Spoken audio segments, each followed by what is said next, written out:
أن أحيا مطيع لله خالقنا البديع وأضم نور كتابه، لكنني لا أستطيع. اقرأه في قلب خشوع.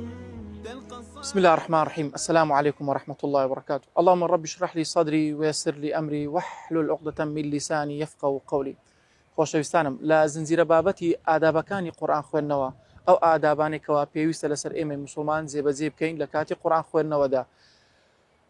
خاڵێک لەو خاڵە گرنگانێکەوە پێویستە ئێمە بگرینە بەر، ئەویش ئەوەیەکەوە قورئان نەکەینە ئامرازێک بۆ بەدەستهێنانی پارە و سەرۆت و سامان، چونکە قورئان بۆ ئەوە هاتووە ئێمە کاری پێ بکەین و ئیشی پێ بکەین، لەس خۆمانیدا جێبەجێ بکەین، و قورئان نەکەینە ئامرازێک بۆ خۆ دۆڵەمەندکردن، بۆ ئەوەی پارە و سەرۆت و سامان لە خەڵکی بەردەینەوە بۆ خۆمان دۆڵەمەند بین.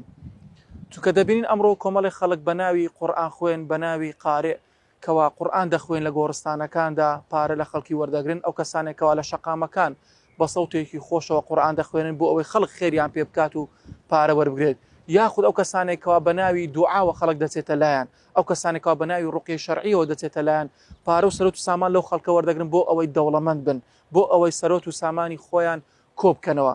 بۆیە ئێمە قورئان خوێن لەسەرمان پێویستە ئەم قورئانە لە خۆمانی جێبەجێ بکەین و لە خۆمانی تەطبیق بکەین، و نابێ ئەم قورئانە بکەینە ئامرازێک بۆ بەدەستخستنی پارە و سەرۆت و سامان و خۆ دۆڵەمەندکردن.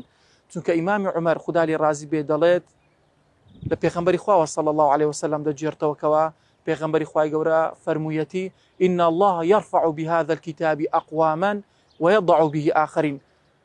خوای گەورە بەم قورئانە و کۆمەڵی خەڵکان بەرز دەکاتەوە و کۆمەڵی خەڵکانیش نزم دەکاتەوە، ئەو کەسێکەوە ئیش بەم قورئانە دەکات و قورئانە لە خۆیدا جێبەجێ دەکات و کاری پێ دەکات، چونکە پێغەمبەری خوا صلی الله عليه وسلم کان خلقه قورئان.